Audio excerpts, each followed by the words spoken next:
जय श्री कृष्णा। नमस्कार दोस्तों, स्वागत है आप सभी का हमारे YouTube चैनल में। दोस्तों, हिंदू पंचांग के अनुसार हर साल वट सावित्री का व्रत ज्येष्ठ माह के कृष्ण पक्ष की अमावस्या तिथि को रखा जाता है। कई जगहों पर वट सावित्री का व्रत ज्येष्ठ पूर्णिमा को भी रखने का विधान है। दोस्तों, वट सावित्री का व्रत सुहागिन महिलाएं अपने पति की लंबी आयु के लिए रखती हैं। इस व्रत को रखने से और इस दिन वट वृक्ष की पूजा करने से महिलाओं को अखंड सौभाग्य की प्राप्ति होती है। आपको बता दें कि इस दिन बरगद के पेड़ की पूजा की जाती है। वट वृक्ष की पूजा करने से परिवार में सुख समृद्धि आती है, साथ ही समस्त मनोकामनाएं भी पूर्ण होती है। दोस्तों, वट वृक्ष में ब्रह्मा विष्णु महेश तीनों का निवास स्थान माना जाता है। बरगद के पेड़ में अनेक शाखाएं लटकती होती हैं। इन्हें सावित्री का रूप माना जाता है, इसीलिए इस दिन इस वृक्ष की पूजा करने से सौभाग्य और संतान की प्राप्ति होती है। दोस्तों, ऐसा माना जाता है कि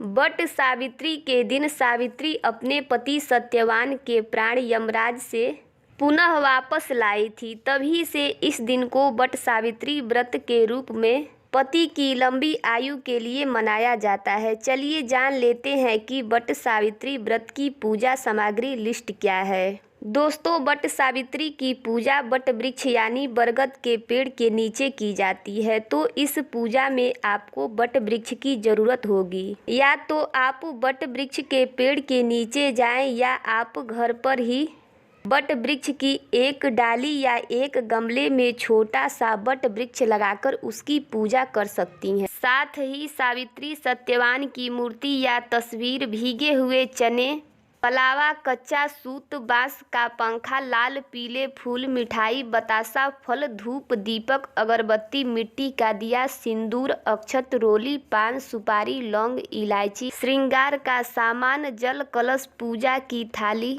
और वट सावित्री व्रत की कथा की किताब की आवश्यकता होगी। चलिए अब जान लेते हैं कि वट सावित्री व्रत की पूजा विधि क्या है। दोस्तों, वट सावित्री व्रत वाले दिन सुहागिन महिलाओं को प्रातःकाल सुबह जल्दी उठकर स्नान आदि करना चाहिए। स्नान के बाद व्रत का संकल्प लें और 16 श्रृंगार करके सभी पूजन सामग्री लेने के बाद आप बरगद के पेड़ के पास जाएं और पूजा करें, या फिर आप बरगद के पेड़ की एक डाल को गमले में गाड़कर घर पर भी पूजा कर सकती हैं। इसके बाद आप सबसे पहले बरगद के पेड़ पर जल चढ़ाएं, फिर उसमें पुष्प, अक्षत, फूल और मिठाई आदि चढ़ाएं, धूप दीप जलाएं। अब कच्चा सूत लेकर वट वृक्ष की परिक्रमा करते हुए सूत को बरगद के तने पर लपेटे। आप बरगद के पेड़ की कम से कम 7 बार परिक्रमा अवश्य करें।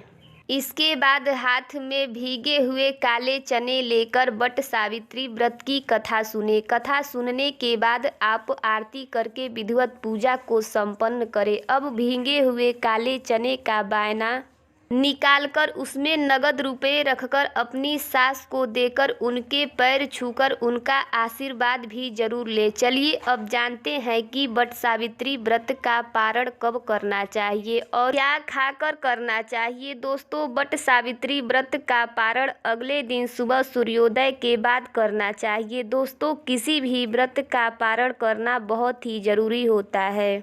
व्रत पारण के बिना आपको व्रत का पूरा फल प्राप्त नहीं होता है।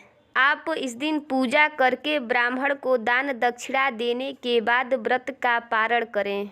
आप इस दिन पारण में बरगद के वृक्ष की एक कोपल खाकर और साथ में 11 भीगे हुए चने लेकर व्रत का पारण करें। या आपने पूजा में खरबूजे का प्रसाद चढ़ाया है तो आप खरबूजे का फल खाकर भी व्रत का पारण कर सकती हैं, या जो भी आपने पूजा में भोग प्रसाद बनाया है उसे खाकर आप अपना व्रत खोल सकती हैं। चलिए अब जान लेते हैं कि साल 2024 में वट सावित्री का व्रत किस दिन रखा जा रहा है। दोस्तों, इस बार अमावस्या तिथि की शुरुआत 5 जून 2024 की शाम को 7:54 पर हो रही है।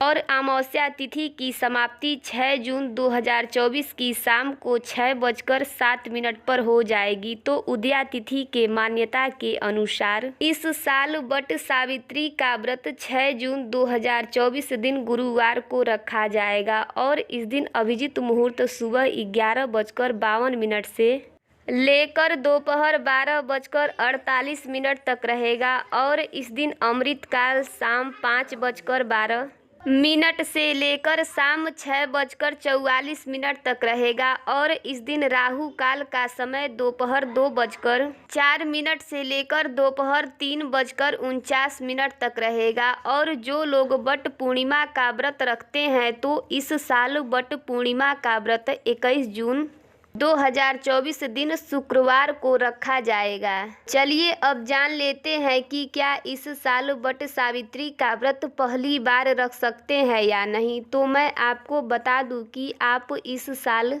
नया व्रत उठा सकते हैं। जिन लोगों की शादी इस साल हुई है वे सुहागिन महिलाएं इस साल पहली बार व्रत की शुरुआत कर सकती हैं। इसमें कोई भी प्रॉब्लम नहीं है क्योंकि चैत्र नवरात्रि से हिंदू नववर्ष की शुरुआत हो जाती है और इस साल कोई भी अधिक मास यानी मलमास आदि भी नहीं पड़ रहा है। तो इस साल आप नया व्रत उठा सकती हैं, इसमें कोई भी दिक्कत नहीं है। या जिन महिलाओं का व्रत किसी कारणवश छूट गया है तो वह भी इस साल फिर से दोबारा अपने व्रत की शुरुआत कर सकती हैं। ये जानकारी आपको कैसी लगी कमेंट करके ज़रूर बताइएगा। वीडियो में लास्ट तक बने रहने के लिए बहुत बहुत धन्यवाद। जय श्री कृष्ण।